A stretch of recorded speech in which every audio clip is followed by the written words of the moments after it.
देख लीजिएगा। तो वापस कहता हूं, अन्य भाषा में प्रार्थना करने से आपका कुछ नहीं होगा। पहली बात तो डैनियल राज अन्य भाषा को नहीं मानता, मैं नहीं मानता। ये गलत है, ये गलत है, ये गलत है। वापस कहता हूं, ये गलत है। ऐसी कोई भाषा बाइबल के अंदर नहीं है।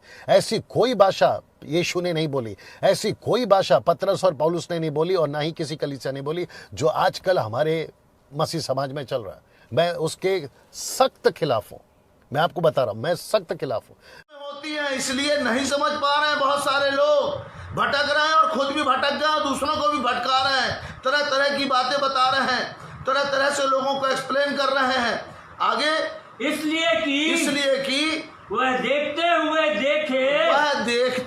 देखे और उन्हें सुझाई ना पड़े। इसीलिए वो अंधा है। वहां पर प्रकाशित वाक्य 3 अध्याय के अंदर बता रहा है, तू अंधा है, इसलिए देखते हुए देखे, उन्हें सुझाई न पड़े। देख रहे हैं, पढ़ रहे हैं, मगर उन्हें सुझाई नहीं पड़ रहा है। इसलिए खुद भी भ्रमित हो गए और दूसरों को भी भ्रमित कर रहे हैं। खुद भी भटक गए और दूसरों को भी भटका रहे हैं। आगे, और सुनते हुए सुने। हम बता रहे हैं चिल्ला चिल्ला के, हम नहीं, परमेश्वर के बड़े बड़े दास बता रहे हैं चिल्ला चिल्ला कर। परमेश्वर के बहुत दास लोग जब यूट्यूब में लाइव होते हैं या फेसबुक में लाइव होते हैं, अन्य भाषा बोलते हैं और उसके बाद भी उन्हें सुझाई नहीं पड़ता। अन्य भाषा बोलने के बाद भी उन्हें सुझाई नहीं पड़ रहा है। सुनते हुए भी सुने। आगे क्या लिखा हुआ है?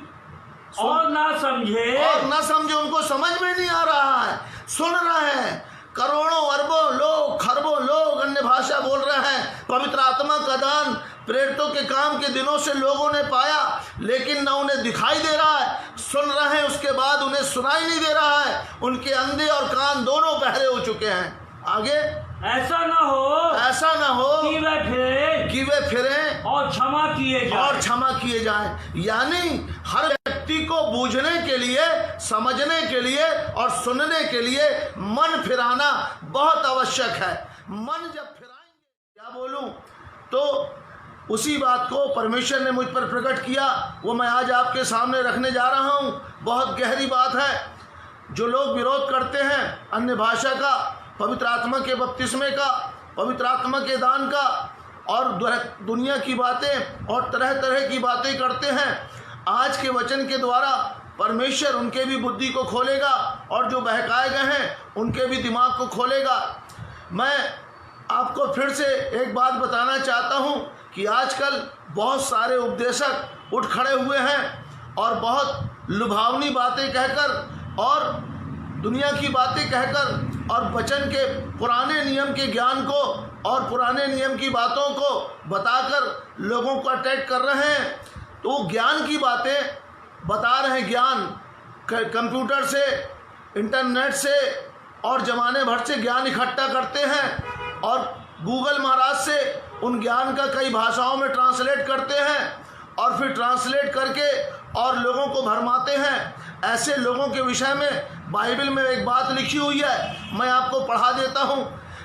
ये जो ज्ञान है ये शैतानी ज्ञान है, लेकिन जो ज्ञान ऊपर से आता है, याकूब की पत्री में लिखा है, उस ज्ञान की अलग ही क्वालिटी होती है। लेकिन जो सांसारिक ज्ञान इकट्ठा कर रहे हैं और लोगों को ज्ञानवान बना रहे हैं, ये ज्ञान उनके लिए नाश का कारण बनेगा, बहुत बड़ी ठोकर का कारण बनेगा। ऐसे लोगों के विषय में मत्ती 15 उसका 13-14 में लिखा हुआ है। उसने उत्तर दिया, यीशु कह रहा है, हर पौधा जो मेरे स्वर्गीय पिता ने नहीं लगाया, ध्यान से सुनिएगा, हर पौधा जो मेरे स्वर्गीय पिता ने नहीं लगाया उखाड़ा जाएगा। उनको जाने दो। वे अंधे मार्गदर्शक है और अंधा यदि अंधे को मार्ग दिखाए तो दोनों ही गड्ढे में गिर पड़ेंगे। और यही स्थिति आज के ज़माने में हो रही है। बहुत ज़्यादा भीड़ उनके साथ चल रही है, अंधे अगुओं के पीछे, और सच्चाई के पीछे बहुत कम लोग हैं। बहुत कम लोग सच्चाई के पीछे हैं। जब सत्य को आपके सामने पेश किया जाता है तो बहुत कम लोग हैं जो इस सत्य के वचन को शेयर